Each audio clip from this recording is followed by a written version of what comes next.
Ever heard a law so strange it makes you snort milk out your nose? Buckle up because Ohio's legal code is a treasure trove of the bizarre. Prepare to be amazed and maybe a little confused as we dive into the wacky world of Ohio law.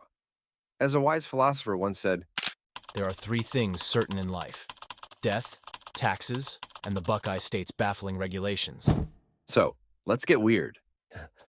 In this first law, we're calling all fashionistas because apparently it's a crime against style, or maybe just noise, to strut your stuff in patent leather shoes.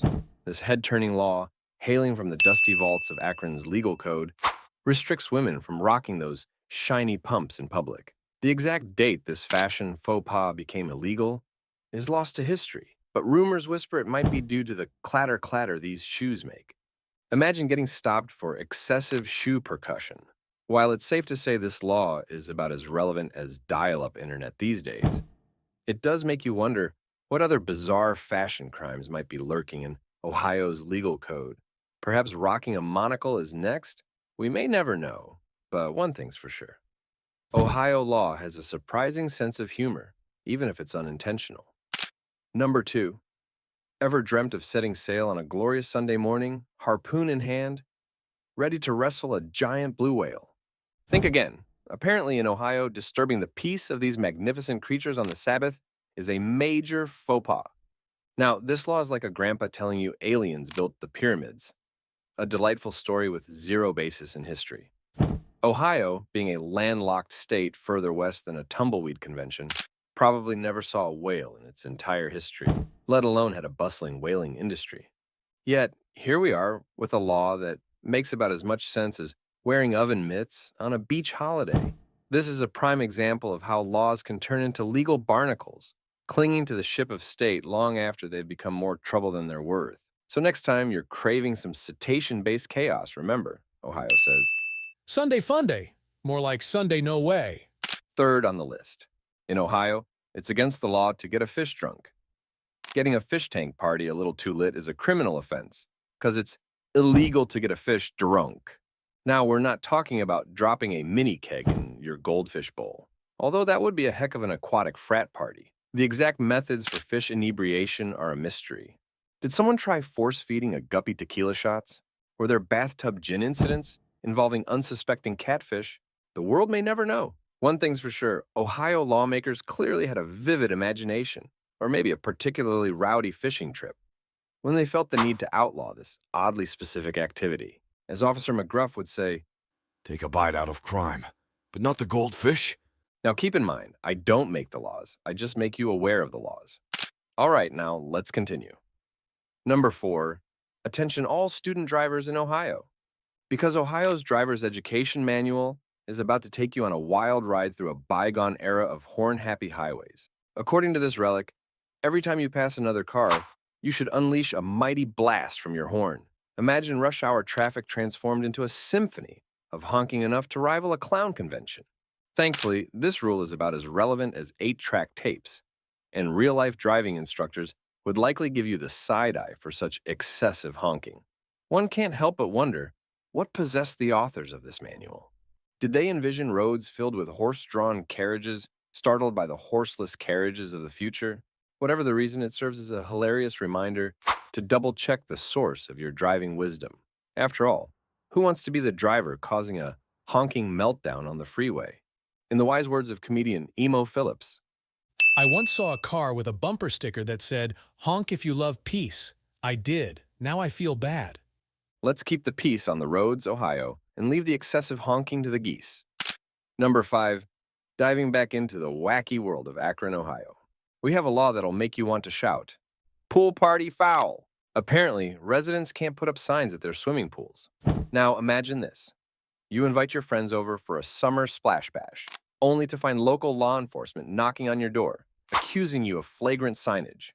But officer, you plead, it just says no diving.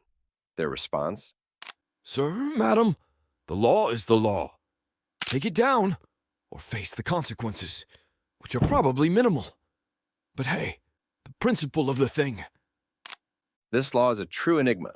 Maybe the founding fathers of Akron feared a swimming pool sign uprising, a rebellion of laminated pool safety instructions.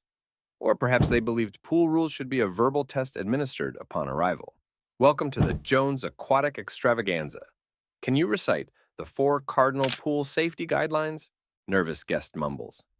Don't pee in the pool.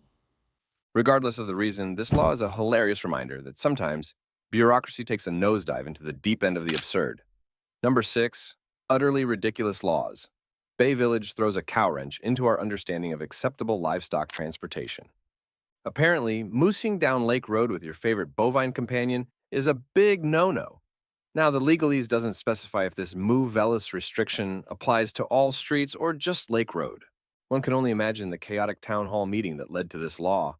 Mayor Johnson! Exclaims a flustered resident.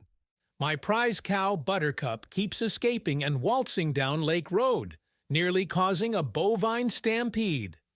Perhaps a concerned citizen tripped over a stray cud on their morning jog. Whatever the reason, the image of a resident casually strolling down a suburban lane with Bessie in tow, their grocery bags swinging from the handlebars of their bicycle, is enough to make you chuckle. So, next time you're in Bay Village, remember, leave the moo, bile at home, or risk facing the utter wrath of the law. Our final stop takes us to Glendale, Ohio, where a law exists that's sure to quack you up. Apparently, letting your ducks run at large is a punishable offense. Did a feathered fury erupt in Glendale's past? Did headlines once scream, "Duck season becomes duck rebellion"? While history remains silent on this feathered uprising, we can only imagine the chaos. Maybe it was a flock of foul-mouthed mallards terrorizing the local park with their incessant quacking. Perhaps a gaggle of geese decided to take over the mayor's office in a honking coup. Whatever the reason, this law adds a delightful dose of the absurd to Glendale life. As Mrs. Featherby, a local resident, once quipped, "Those darn ducks. Always waddling around like they own the place. Makes you wonder what they're plotting next." Glendale may not have a history filled with a duck-tastrophe, but this law serves as a reminder. Even the most ordinary creatures can harbor a rebellious streak. Just ask Mrs. Featherby's prize-winning petunia patch, which mysteriously fell victim to a drive-by waddling incident last spring. So there you have it, folks. Just a taste of the weird and wonderful laws that make Ohio oh so unique. Remember, these laws might not be strictly enforced, but they're a fascinating glimpse into the state's history and quirks. Let's keep the legal oddity train rolling. Tell us what you think about this topic. If you have any strange laws from your state, leave them in the comments below. Don't forget to like, share, and subscribe to our channel. Until next time, remember where you are and remember the law.